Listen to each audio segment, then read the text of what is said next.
Hello friends, welcome to my channel. നമ്മൾ ഇന്ന് dental അമാൽഗത്തിനെ കുറിച്ചാണ് പഠിക്കാൻ പോകുന്നത്. ഡെന്റൽ അമാൽഗത്തിന്റെ ഫേസസിനെ കുറിച്ചാണ് നമ്മൾ ഇന്ന് പഠിക്കാൻ പോകുന്നത്. സോ ഡെന്റൽ അമാൽഗം എന്ന് പറയുന്നത് സിൽവർ ടിൻ പിന്നെ മെർക്കുറി ആയിട്ട് അത് കമ്പൈൻ ചെയ്യുന്നു. അങ്ങനെയാണ് ഡെന്റൽ അമാൽഗം ഉണ്ടാകുന്നത്. അതിന്റെ ആ ഒരു പൗഡർ വരുന്നത് സിൽവർ ടിൻ ആണ്, ലിക്വിഡ് വരുന്നത് മെർക്കുറി ആണ്.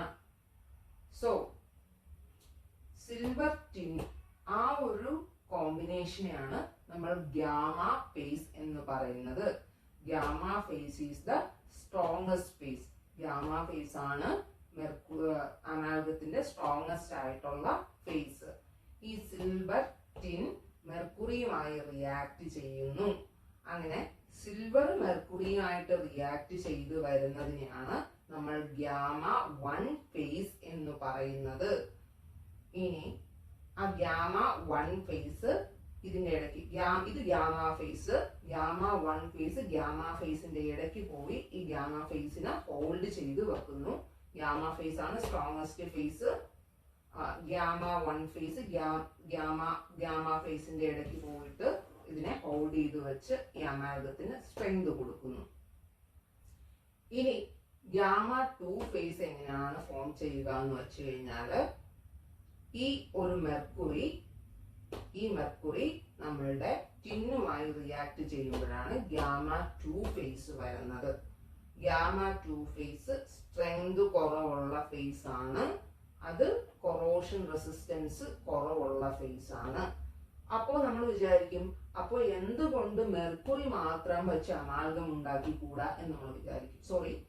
സിൽവർ മാത്രം വെച്ച് അമാൽഗം ഉണ്ടാക്കിക്കൂടാ, സിൽവറും മെർക്കുറിയും മാത്രം വെച്ച് നമുക്ക് എന്തുകൊണ്ട് അമാൽഗം ഉണ്ടാക്കിക്കൂടാ എന്ന് വിചാരിച്ചു കഴിഞ്ഞാൽ അത് high expansion. Silver mercury amalgam എന്ന് പറയുന്നത് ഹൈ എക്സ്പാൻഷൻ ആണ്. സോ നമ്മൾ ടിൻ ആഡ് ചെയ്യുന്നു ആ ഒരു എക്സ്പാൻഷൻ കുറയ്ക്കാനായിട്ട്. Tin decreases the expansion. അപ്പോൾ ഗാമ 2 ഫേസ് എന്ന് പറയുന്നത് ടിൻ പ്ലസ് മെർക്കുറി. ഇനി ഗാമ 2 ഫേസ് എന്ന് പറയുന്നത് വളരെ വീക്കസ്റ്റ് ആയിട്ടുള്ളൊരു ഫേസ് ആണ്. സോ ഗാമ 2 ഫേസ് നമുക്ക് ഉണ്ടാകുന്നത് തടയണമെങ്കിൽ നമ്മൾ എന്ത് ചെയ്യുന്നു? Greater than 12% copper containing alloy powder use ചെയ്യുന്നു. എന്താണ്? Greater than 12% copper containing alloy powder നമ്മൾ യൂസ് ചെയ്യുന്നു. അപ്പോൾ ഈ കോപ്പറും ടിന്നും കൂടെ റിയാക്ട് ചെയ്യുന്നു. കോപ്പറിന് ഈ മെർക്കുറിയേക്കാൾ ടിന്നിനോട് അഫിനിറ്റി ഉള്ളത് കൊണ്ട് കോപ്പർ ടിന്നുമായിട്ട് റിയാക്ട് ചെയ്ത് എപ്സിലോൺ ഫേസ് ഫോം ചെയ്യുന്നു. എപ്സിലോൺ ഫേസ് ഫോം ചെയ്ത് ഗാമ 2 ഫേസ് ഉണ്ടാകുന്നത് തടയുന്നു. ഇനി സിങ്ക് ആഡ് ചെയ്യുന്നുണ്ട് ചെറിയ തോതില്. ചില അമാൽഗത്തില് സിങ്ക് ഒരു ഓക്സിജൻ സ്കാവഞ്ചർ ആയി ആക്ട് ചെയ്ത് കൊറോഷനെയൊക്കെ തടയുന്നു. പക്ഷേ നമ്മൾ ആ ഒരു റെസ്റ്റോറേഷൻ ചെയ്യുന്ന ടൈമില് മോയിസ്ചർ ഉണ്ടാവാതെ ഇരിക്കാൻ മാക്സിമം ശ്രദ്ധിക്കുക. മോയിസ്ചർ ഉണ്ടായി കഴിഞ്ഞാൽ ഡിലേഡ് എക്സ്പാൻഷൻ കോസ് ചെയ്ത് നമ്മുടെ അമാൽഗം റെസ്റ്റോറേഷന് പ്രോബ്ലംസ് ഉണ്ടാകും. അമാൽഗത്തിൽ നിന്ന് റിലീസ് ചെയ്യുന്ന മെർക്കുറി നമ്മുടെ ഹെൽത്തിന് ഡാമേജ് ആണ് അല്ലെങ്കിൽ ഹാനികരമാണ് എന്നൊക്കെയുള്ള തെറ്റിദ്ധാരണകളുണ്ട്. പക്ഷേ നമ്മുടെ മൗത്തിലുള്ള റെസ്റ്റോറേഷനിലെ അമാൽഗം കാരണം നമുക്ക് വലിയ ഹെൽത്ത് ഇഷ്യൂസോ കാര്യങ്ങളോ ഒന്നും വരുന്നില്ല.